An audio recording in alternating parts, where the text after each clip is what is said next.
আমাৰ বিটিআৰত যিফালে মুছলমান মানুহ আছে চাই চাই উচ্ছেদ কৰি আছে। 4.5 বছৰ মই বিজেপি কৰিছিলোঁ। এতিয়া বিজেপিৰ যেটো একচাটিয়াভাৱে যেনেকৈ আমাৰ মুছলমান মানুহক বেয়া ফালে লৈ আছে, যেনিবা উচ্ছেদ কৰি আছে, যিকোনো কামত আমাক নেগলেক্ট কৰি আছে।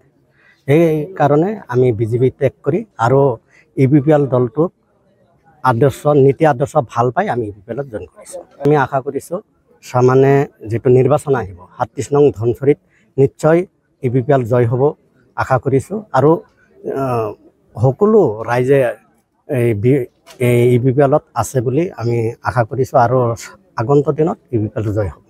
হয়, নিশ্চয় এইটো চিন্তাধাৰা হ'ল যে যিদিন আমাৰ বিটিআৰত ইউপিপিএল চৰকাৰৰ নাহে, বিজেপি অকলে চৰকাৰ কৰে, তেনেহ'লে আমাৰ নিশ্চয় অসুবিধা হ'ব। আপোনালোকে চাই আছে, সাংবাদিকসকলে গম পাই আছে যে আমাৰ বিটিআৰত যিফালে মুছলমান মানুহ আছে চাই চাই উচ্ছেদ কৰি আছে।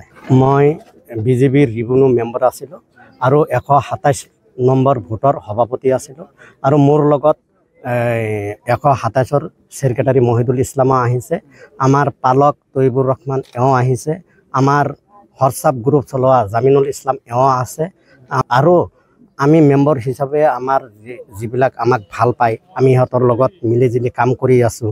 যেনিবা PMG ঘৰৰ বিষয়ে হওক, যিকোনো ক্ষেত্ৰত দুখীয়া ৰাইজৰ লগত আমি আছোঁ। সেইকাৰণে ৰাইজবিলাক আমাক ভাল পায়। আমাৰ যিটো আমিও কৈছোঁ যে এই ইউপিপিএলৰ দলৰ নীতি আদৰ্শ ভাল, এই ইউপিপিএলৰ দলৰ পৰা আকৃষ্ট হৈ আজি 40-50জন মানুহ আমাৰ লগত আহি জইন কৰিছে।